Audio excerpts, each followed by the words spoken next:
All right, we're back for turn 2 here, and this is turn 2, take a few, because in the last couple of times I've misdemonstrated something and want to make sure that that's corrected in the way that I've kind of laid this out. So, consequently, what we want to do is show off and reset where we're at. So, let's take a look. We're at the start of turn 2. We're going to determine initiative. The first thing we're going to do is roll up our first die here for the German. That's a 7. Let's see how we've done for the Russians, and that is a 5. So the Germans will take the initiative here. We have a draw action cards phase, so we're going to pull an action card here for both the Germans, and let's take a look at that German card. It is this one here, an artillery barrage of an 8 firepower attack. And we have Schmert Faschistam. So this one has raised the morale of all Soviet units 1 point for the remainder of the turn, and that's played during the rally phase. Now, in this particular case, we are headed into the rally phase. So, as the Soviets, we're going to go ahead and play that card because it is in this phase that I can play it. The German player can look to see if they have anything that would remove anything from would cancel anything. It's a card called 999. And that one will actually allow the German player to cancel an action from the Soviet player, but that is not the case here. So let's get started without any further ado. And we head into the fire phase. Now in the fire phase, we're going to trade shots back and forth. In this particular case, we're going to start with this shot in the city. Now, what we're going to do is we're going to take this Panzer IV, shoot at the T-34-76. In this case, our lead unit, it has an 8 8 armor piercing firepower value. We have 4 armor value here on the T-34, so that starts us off here in the 4 column. We have an additional unit hanging out with that Panzer IV, so that's going to give us 2 column shifts to the right. We are adjacent, which puts us in short range for green. So we're going to get a 3rd column shift to the right. So we're going to go 6, 8, 10. And then we're going to have 1 column shift to the left for the city terrain. That puts us in the 8 column. All right, so let's go ahead and roll for the outcome. And we get a 2 in the 8 column. A 2 is worth 4 hits. So we're going to go ahead and take our 4 hits and see how we do. All right. Now, remember, we raised the Soviet morale this turn, so it goes from a 3 to a 4, which in this case was a huge help. Look, we went from potentially suffering 2 hits, right, with 6 and a 4. Instead, we're only going to suffer 1. Now, in this particular case, I'm going to use this focus die to re-roll here. And let's give that a re-roll to see how we do on one of these. And that's a 2, so still not a hit. So we ended up with only 1 hit. That's going to give us a disrupted marker on this top unit. They're actually going to roll their aid marker and see if they can get rid of that. So let's see if we can get that under a 4 or under, and it is a 1. So the disrupted is something that's not even going to happen. So we are able to get rid of the re-roll there. We're going to get rid of the focus marker for the German. These guys get marked, or these panzers rather, get marked as fired. And an aid marker goes underneath. Okay, we swap over to now to the Soviet side of the board, and let's see what they're going to do. In this particular case, we're going to go ahead and take a shot to fire right back. So again, this is the same calculus as before, right? We're just going to go 8 minus 4. And then we're going to move all the columns. We've got 3 positive columns and 1 negative column, and that's going to put us right back in an 8. 8 minus 4 is 4. Up 3 columns to 10. 1 column back. So let's go ahead and make our attack roll. In this case, we get a 6, which on the 8, it lands 3 separate hits. Let's see how those fare. And the Germans have a morale of 5, so only 1 of those actually lands, and they're going to use their aid marker to try to cancel that one, just like the Soviets did. And in this particular case, they roll a 7. So that doesn't happen. They still take 1 hit. So we have a disrupted marker there. We've got fired there. We're going to throw a fired marker here. Let's take a look and see what else we can do with the Germans at this point. So I think what we're going to want to try to do is disrupt this shot here, right? So we want the Panzer IV to fire across here. Actually, let's go back just a hair here because this wasn't quite right. So we did an 8 minus 4. On that final die roll for our attack, we needed to subtract 1, actually. We need to subtract 1 on that combat. So we had 3 separate hits there. I think we had a 6 that still would have been in the 4 to 6, a 5. So it wouldn't have made any difference. However, it's important to note that these little numbers here, let's see if we can get that into focus maybe. There we go. Those little numbers next to the armor value are called a unit-specific modifier, and they subtract from the die roll of the unit that is shooting at them. All right, so I think we're in good shape there. Let's go ahead and take a look at this next shot. So again, we've got an 8 on a 4. This time there's no column shifts, right? We have open terrain. We are in between short and normal range. That's no column shift. We don't have any additional units firing along with that Panzer IV because there's nothing in the hex. So even though theoretically this Panzer IV could like group up something that might have been, you might be common with from other tactical games, that's not the case here. It keeps it nice and simple. So we're going to go ahead and fire that over, and let's take a look and see where we are going.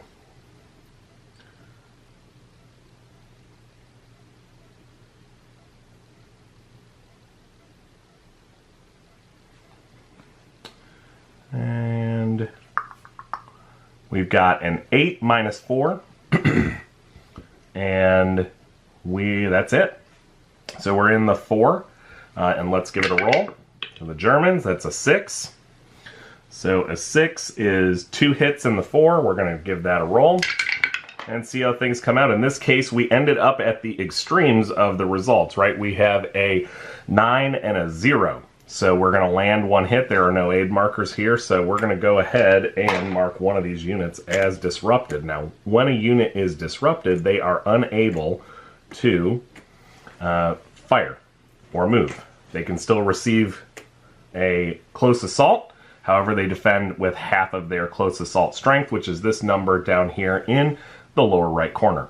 All right, so let's go ahead and try to punch right back. In this case, the good news is that that little shot, even though it will probably not matter in the long run, that little shot is huge because it's going to remove a column shift. So again, this is on the 4, although we're going to subtract 1 from our die roll, remember. So in this case, again, we go from a 6 to a 5. That's in the 4 column. That's 2 hits. So let's go ahead and roll those up. And there we go. We got an 8 and a 5. So the 5 is going to be fine, and the 8 is a hit that's going to land. So let's go ahead and pull that over here and throw a disrupted marker on these guys and throw a fired marker here. Now at this point, the German units that are out don't really have line of sight anywhere else. Now, down at the very bottom of the map, let's pull that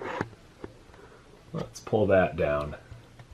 At the bottom of the map, right down there, right, we have this lone Panzer IV who's trying to kind of guard the southern entrance to the city and see if they can deal with that. So here they could shoot up to a long range of 5. So they've got 1, 2, 3, 4, 5. They really can't reach out and touch somebody, so they're going to have to go ahead and pass at this point. I think we're going to do one more fire, and that's actually going to be here. And we're going to try to make this shot, and this is a red unit. They can fire out to 10 hexes. This is going to be between normal and long range. That's going to be a column shift, 2 column shifts to the left. So we're going to do 1, 2, 3, 4, 5, 6, 7, 8, 9. Okay, so we're just inside of the long range. If you're equal to or greater than the long range, or actually just greater than long range, I mean, if you're greater than long range, you cannot take the shot. So we are less than, so we've got a 10. We're going to subtract 4 out of that. We're down to 6. We have no column shifts to the right and 2 column shifts to the left. That puts us at a firepower 2 column, and we're going to go ahead and give that a roll and subtract 1 from it. A 5 down to a 4. That's 2 hits. Now, do I want to re-roll this? The best I can get is if I roll a 1. But if I roll an 8 or a 9, I'm going to lose that second hit, and I think I want to keep that hit. So I'm just going to leave it as is, because I'd have to roll a lot better in order to get that third hit. I'd have to roll a 2. So I'm just going to go ahead and take that shot. We've got 2 hits coming up. Let's give them a shot and see what happens here. We've got a 1 and a 1, so those plink off the armor at that range, and we are going to mark this guy as fired. And that's going to be it for the fire phase. Now let's talk about movement phase. In the movement phase, during the first turn, we just moved guys around the board and move units around the board. In this particular case, I think we're going to move some of these units and show off the move and fire. Now, if you notice on the counters,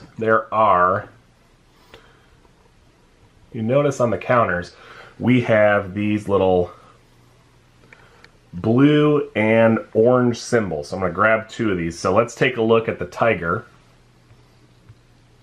All right, the tiger has come on, stay in focus. There we go. Tiger has an orange explosion behind its movement factor. That means it gets a 1 column shift to the left. The blue one behind there, right? That means it's 2 column shifts to the left. In order to use this, they can only spend half their movement points in order to do it. So in this particular case, we got the Germans going first. Let's see what the Germans can do. So we're going to go, I think, and try this. We're going to move this guy 1 into the city. So that's 1, 2 to move into the city. He has 5 movement points, so that is under it. And then we're going to try to take a shot at point blank range, right? So that's going to give us 1 column shift to the right. He has 1 column shift to the left. That's going to offset. So we've got 8 minus 4. We start at the 4 column. We give him the 1 column shift to the right to account for that unit's range. And then we're going to do 2 column shifts to the left to account for the blue explosion behind the movement factor. And let's go ahead and take that shot. In this particular case, again, that 4 came in super handy for the Russians, but they unfortunately do suffer another hit. In this particular case, both units have to suffer a hit before they can each take a second, so we're just going to go ahead and throw that on there. And this guy gets marked as moved and fired. So not a bad thing to do, not a bad choice. All right, let's take a look at our friends, the Russians. So, let's see. We may want to...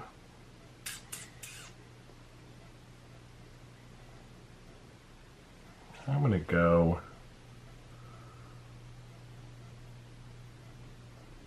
I need to stay out of their way.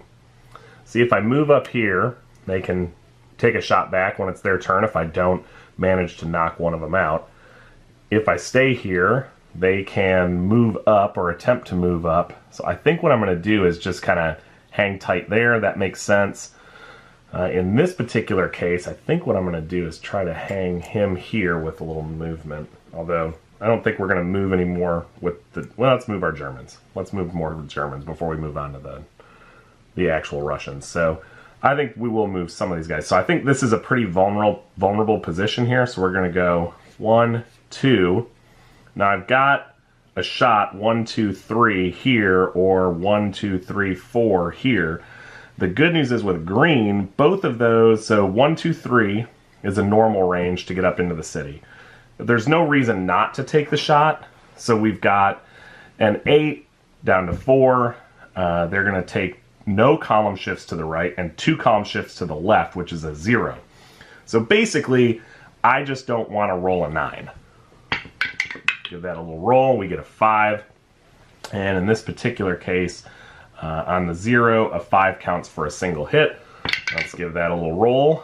And that is a 9, so that is actually going to land a hit. So again, you are rewarded in this game for the frequency with which you fire, and I think that's an important concept to keep in mind in this game, right? Everything is about the probabilities in this game being such that you are encouraged to move and shoot. You're encouraged to roll dice. You're encouraged to get into combat and make quick decisions. None of the decisions in this game that you end up having to make are complicated. However, you're making a lot of them all the time. I think that's one of the, I don't know, strengths and weaknesses. It's a double-edged sword, right? I think for me, I want to see a game that has a lot of decisions that are really difficult, right? I want difficult decisions. How can I convert this unit to do that? And to some degree, card play adds some of that, but not all of that, right? You know, how, for example, during fire movement, I can do this artillery barrage, right? Does the artillery barrage create a situation where I think that's going to be blow something wide open? Maybe, yeah. I think, you know, anytime you can roll, right, you've done something really well. I think what becomes more complicated is that you end up having these choices that are blatantly obvious. So, for example, when you look at firing, you know, kind of the artillery, right? Or you look at using infantry unit mortars, right? There are just a few handful of rules you got to keep in mind, so it makes it kind of a quick decision turnaround. For some people, that's going to be really attractive. For me, it doesn't.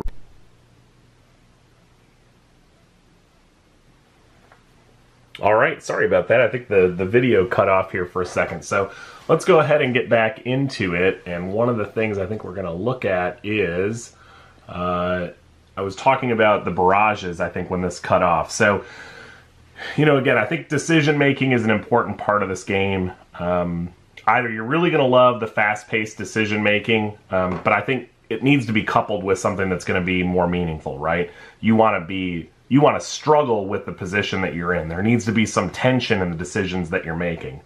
I think oftentimes in this particular game, I don't find that tension of decision making there. It's usually pretty apparent about what should be happening and why that is happening. So with that said, let's finish up the movement for the Germans. I think we're going to pop this guy back off of here and mark him as moved. And then we're going to leave the two. There are two.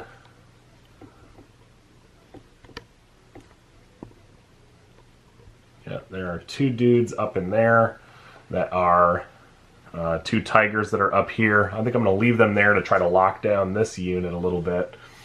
And I think that's it. So at this point, what we're going to want to do is go ahead and take a look at the Soviets. So let's give them their movement. The first set of movement they're going to do will be going one. Actually, they should be here. I moved them into the wrong spot. They should just be here. So these guys are going to go 1, 2, and fire into here. So again, we have a very common set of math here. So we're 8 minus 4 to 4. We have two shooting units, so we're going to go up 2 column shifts. We got 1 column shift up because we're to the next. Right, we're going to come back down 1 for city and back down 2 more. We're in the 4 column for our shot, and we're going to subtract 1 from the die roll to make that a 2. So a 2 is 3 separate hits. Let's see how we fare. In this particular case, we're going to erase 2 of those and get 1 hit with a 7. In this particular case, that means we're going to throw another disrupted marker on there. Or actually, they are both disrupted already. No, they weren't. We're going to throw a disrupted marker on there and mark this guy as moved, fired. Okay. The next thing that I think we're going to want to pull out will be, there was a dude here who was marked as fired. And I think what we're going to want to do is try to come up there and attack him. So we have a T-34-76 here. We're going to go 1, 2. That's still half our movement. This time we're into the open, right? So there's only the 2 column shifts forward and the 2 column shifts back.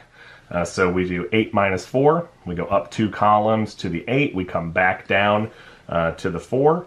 And we're going to go ahead and roll our die, subtract 1 from it. In this case, we went from an 8 to a 7. So we stayed in the same area here, but that's 2 hits. Let's see how we do. And this actually had a disrupted marker on it already. But there are a 0 and a 1. So nothing happens to that German unit. And mark this guy as moved and fired. Okay. All right. So what else are we going to do? Maybe we could move somebody out. We could go... let's go ahead and move him here and take a shot. So that's 1, 2, and then 1, 2, 3. So when we're into open, and that's normal range. So in this particular case, we just have our 2 column shifts to the left. So we're 8 minus 4. Is it a 4 column? 2 column shifts to the left is a 0 column.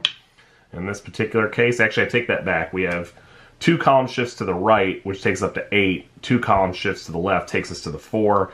We rolled a 9 minus 1. That goes down to an 8, which is 2 separate hits. Let's see how we do there.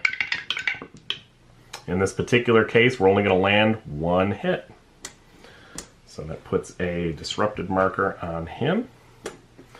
And we'll mark these guys as moved and fired. So that's basically, I think, what we're going to do, although, yeah, I think that's what we're going to do at this point. And, we are in the close assault phase. We're not going to be doing any close assaults in this turn. And then housekeeping phase, where we take the moved and fired off of everybody. And this should reveal kind of some unit statuses here at the end of this turn.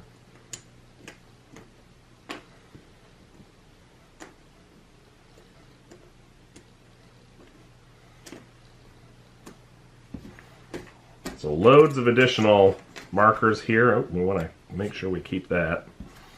I'll lose him. And we got a disrupted marker on him. Okay. So that kind of sets the stage for where we would begin for turn 3. We have our aid and focus phase. So in this particular case, we still have a focus marker on the board here. I think as the I think I pulled off a bunch of markers I shouldn't have. In any case, you've seen this turn, you've seen some combat. We're going to set up some more random stuff maybe later on in another scenario and kind of walk through it. But this gives you a good sense of turns 1 and 2, and I wish my camera hadn't failed so all this wouldn't have fallen apart. But in any case, we're in good shape, but you get a chance to see some of the mechanics at play here, and I hope you've enjoyed.